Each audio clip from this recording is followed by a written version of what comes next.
Hello, good morning. Tayo po ngayon ay magluluto ng pansit bato na gisado. So, kapag ito po yung niluluto natin, kailangan natin na medyo marami yung mantika kasi iprito muna natin itong mga kikiam at fishball. Optional lang to, di po ako maglalagay ng karne. Pero ito, optional kasi pwedeng karne yung gamitin mo. So, ako naman ay ito lang. Mas mura-mura pa din to. So, actually, ang luto sa pansit bato naman kahit toyo lang. Toyo lang, okay na. Pero, siyempre, mas maganda na i-level up din natin paminsan-minsan. Nung nakaraan, di ba, pinakita ko sa inyo yung pagluto ko. Basta lang talaga siya may toyo. So, ngayon naman, iibahin natin. Maglagay tayo ng yan, saka fishball.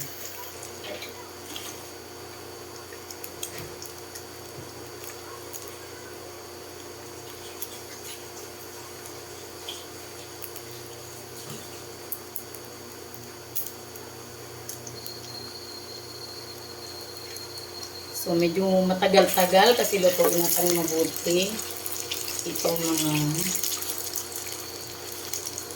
kikiam at fishball. Tapos, ilagay na natin yung sibuyas at bawang. Pinagsabay ko na po para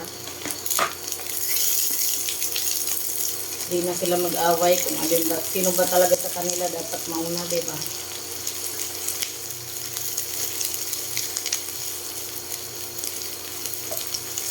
So, habang piniprito pa natin yung mga kikiam natin, saka squid ball,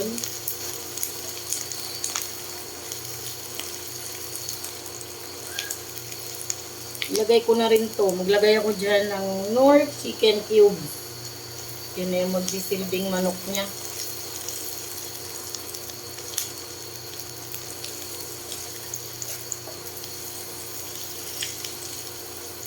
Maglalagay na rin tayo dito ng unahin natin to. Kasi yung dabon kahit mamaya na siya.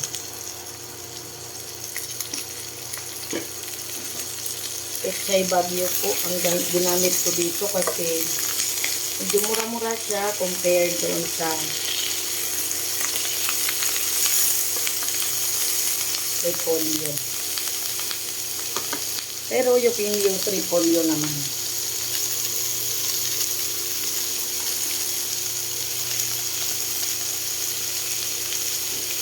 Tapos maglalagay ako ng toyo.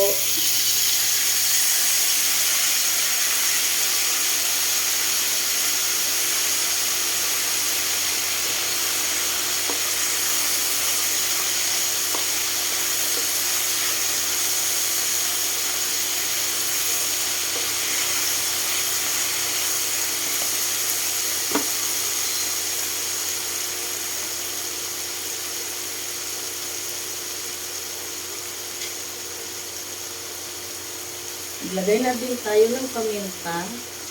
Di na po ako maglalagay ng magic sarap kasi meron naman tayong Knorr cube. Tapos itong ating sikretong pampasarap. Kapag lagi kang may oyster sauce sa niluluto mo, talaga namang masarap po yan lagi. Pero syempre, di naman po ito sponsored. Wala lang, sinishare ko lang kasi masarap naman talaga kapag palagi may oyster sauce, diba?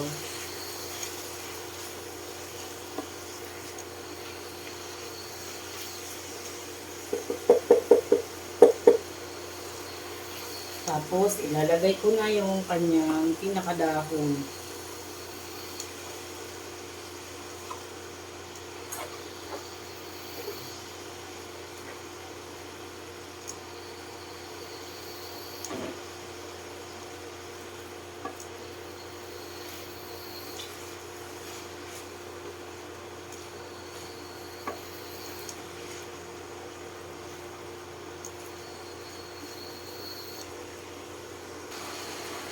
Ayan, dahil sun-dried po yung gagamitin natin pansit bato, matigas po yun.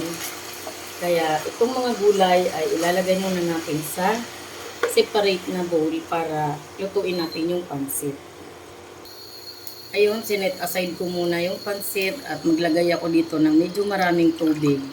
Yung pansit bato po kasi matagal maluto kapag yung sun-dried ang binili mo. So, antayin lang natin yan. Titimplahan ko rin yan. Antayin lang natin kumulo. Ito po ay lalagyan din natin ng oyster sauce. Yun, isa sa gulay, isa dito sa sabaw. Pwede namang ilagay yung oyster sauce mamaya pag dito na yung pansit. Pero, inuna ko na siyang ilagay. So, antayin lang natin siyang kumulo.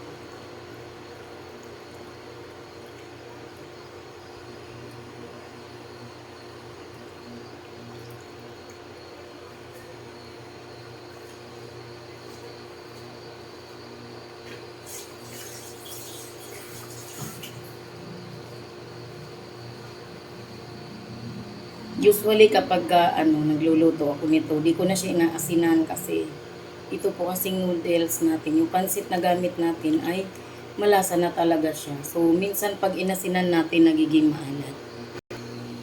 Kumulo na yung tubig natin. Pwede na natin ilagay yung pansit. Hindi ako sure kung pwede itong ubusin. So isang cup. Baka umapaw. Kasi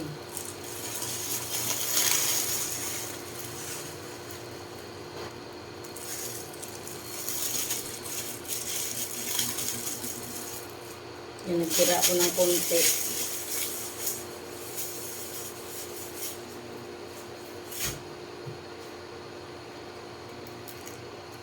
Medyo matagal maluto to kasi matigas. Imaginin mo, 1 year yung expiration ng pansit. Ay, so tingin ko kasya naman pag ubusin natin lahat.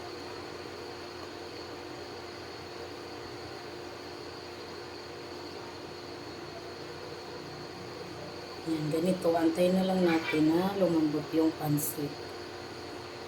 Hinaan yung apoy. Ayan, luto na yung ating pansit. Ilagay ko na yung kalahati ng gulay. Kasi yung kalahati, pang garnish pa natin mamaya.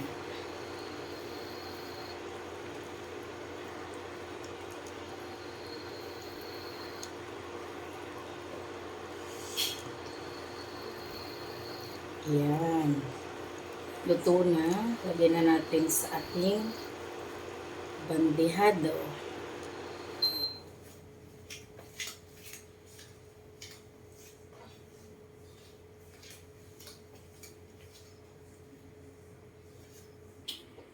Ayun, ito na yung ating finished product na pansit bato. Yun.